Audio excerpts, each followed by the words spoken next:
क्या होगा अगर मैं आपसे कहूं, एक राज्य जिसने 34 साल तक लगातार कम्युनिस्टों को वोट दिया, फिर 15 साल तक ममता बनर्जी को, उसी राज्य ने अब एक ऐसी पार्टी को जीत दे दी जिसने अपने पूरे इतिहास में कभी पश्चिम बंगाल पर राज नहीं किया। ये कोई अंदाजा नहीं है, ये हकीकत है। 4 मई 2026 को पश्चिम बंगाल विधानसभा चुनाव के नतीजे आए और उन्होंने भारत की राजनीति का इतिहास बदल दिया। मैं हूं अमन और आप देख रहे हैं ग्राउंड लेवल। आज हम आपको बताएंगे पश्चिम बंगाल के चुनावों की पूरी कहानी, 80 साल का इतिहास, 2026 का चौंकाने वाला फैसला और इसके मायने। कोई बायस नहीं, सिर्फ तथ्य। चलिए शुरू करते हैं एकदम शुरू से। 2026 की जीत का असली महत्व समझने के लिए पहले इतिहास समझना जरूरी है। पश्चिम बंगाल हमेशा से भारत के सबसे राजनीतिक रूप से जागरूक राज्यों में से एक रहा है। 1947 में आजादी के बाद कांग्रेस ने यहां 1950 और 60 के दशक में शासन किया, लेकिन बंगाल अलग था। यहां वामपंथी विचारधारा की जड़ें बेहद गहरी थीं। बुद्धिजीवी, ट्रेड यूनियन, शिक्षक, किसान सब वामपंथ की तरफ झुके हुए थे। फिर आया 1977। लेफ्ट फ्रंट ने, जिसकी अगुवाई सीपीआईएम कर रही थी, पश्चिम बंगाल में सत्ता हासिल की और रुके नहीं, लगातार 34 साल तक। ये सिर्फ भारत का नहीं बल्कि पूरी दुनिया का रिकॉर्ड था। लेफ्ट फ्रंट दुनिया की सबसे लंबे समय तक चुनाव जीतने वाली कम्युनिस्ट सरकार थी किसी भी लोकतंत्र में। मुख्यमंत्री ज्योति बसु 1977 से 2000 तक यानी 23 साल अकेले सीएम रहे। उनके बाद बुद्धदेव भट्टाचार्य ने ये परंपरा आगे बढ़ाई, लेकिन दरारें आने लगीं। 2006 और 2007 में 2 जगह ही लेफ्ट फ्रंट के पतन का प्रतीक बन गई।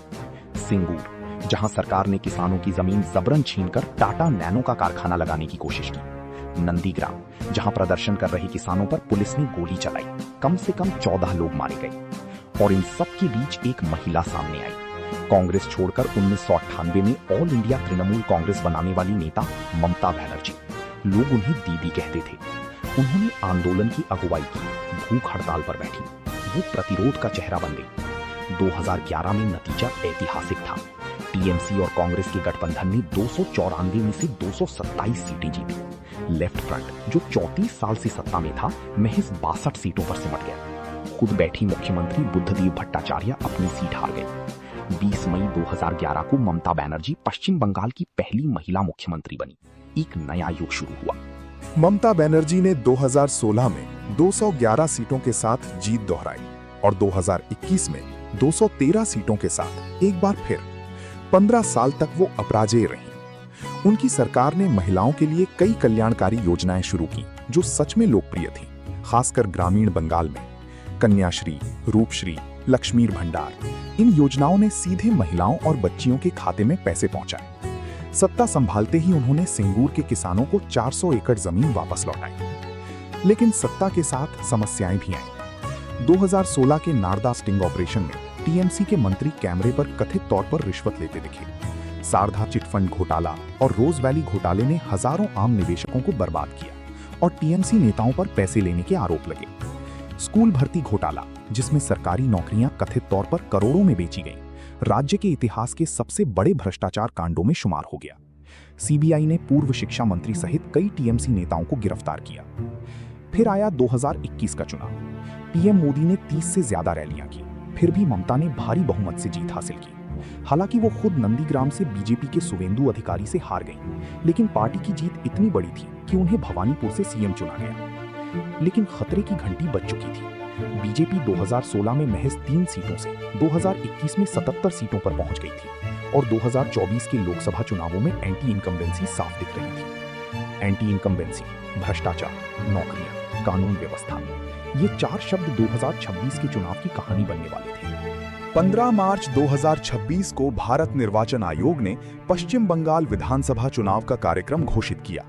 294 सीटें, 2 चरण। चरण 1 23 अप्रैल 2026, 152 विधानसभा क्षेत्र। चरण 2 29 अप्रैल 2026, 142 विधानसभा क्षेत्र। नतीजे 4 मई 2026।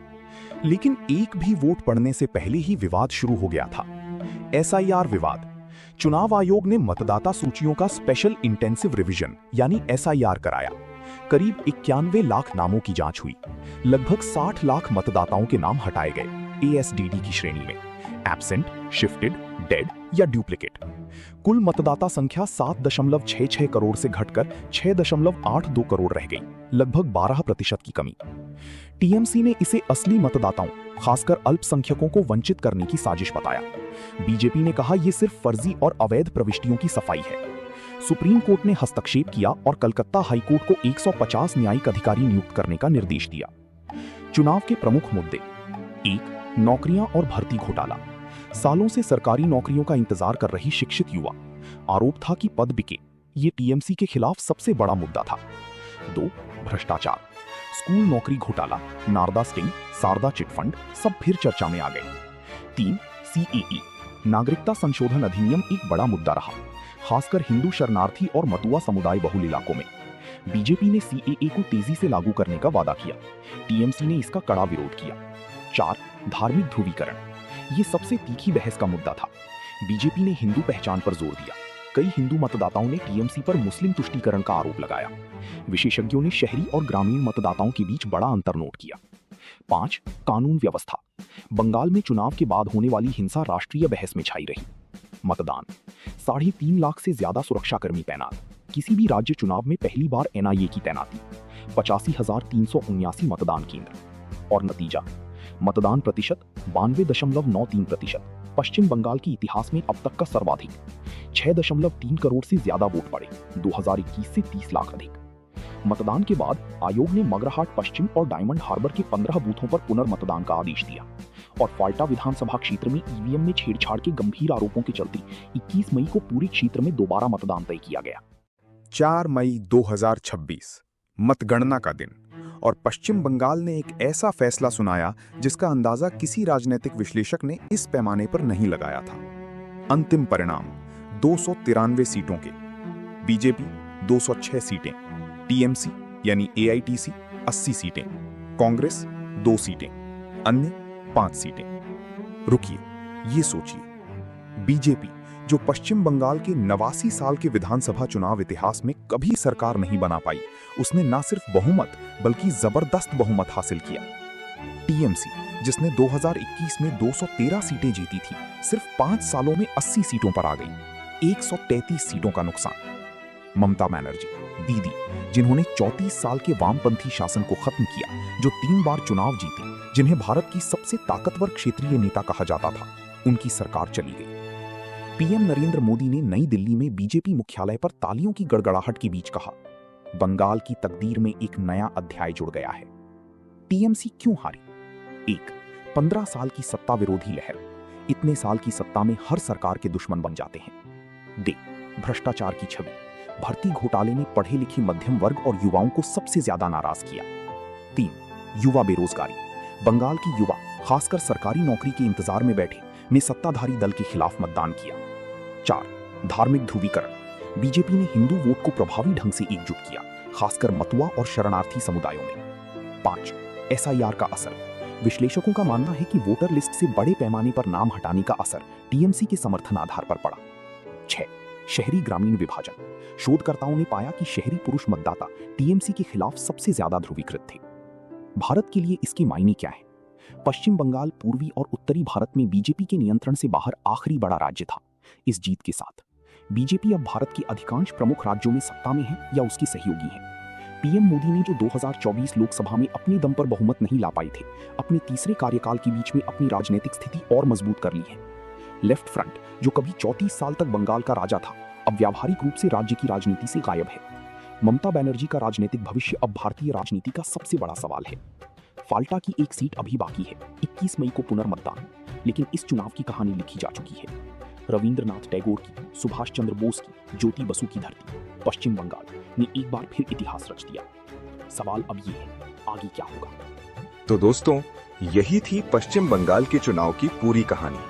34 साल का वामपंथी राज, 15 साल दीदी का दौर, और अब पहली बार बीजेपी की सरकार। बंगाल की ये कहानी सिर्फ एक राज्य की कहानी नहीं है, ये भारत की बदलती राजनीति की कहानी है। अगर आपको ये वीडियो पसंद आया, अगर कुछ नया जानने को मिला, तो लाइक जरूर करें। इससे हमारी मेहनत को और लोगों तक पहुंचने में मदद मिलती है। और अगर आप ऐसी ही रिसर्च बेस्ड, फैक्चुअल और अनबायस्ड डॉक्यूमेंट्री देखना चाहते हैं तो अभी सब्सक्राइब करें ग्राउंड लेवल को। बेल आइकन भी दबाएं ताकि हर नई वीडियो की नोटिफिकेशन सबसे पहले आपको मिले। नीचे कमेंट में बताइए आपको क्या लगता है, क्या ये बीजेपी की असली जीत है या टीएमसी की गलतियों की हार? और अगला वीडियो किस नेता या किस चुनाव पर चाहते हैं वो भी जरूर लिखें। मैं हूं अमन, ग्राउंड लेवल पर, जहां हम दिखाते हैं सच एकदम जमीनी स्तर से। मिलते हैं अगले वीडियो में। जय हिंद।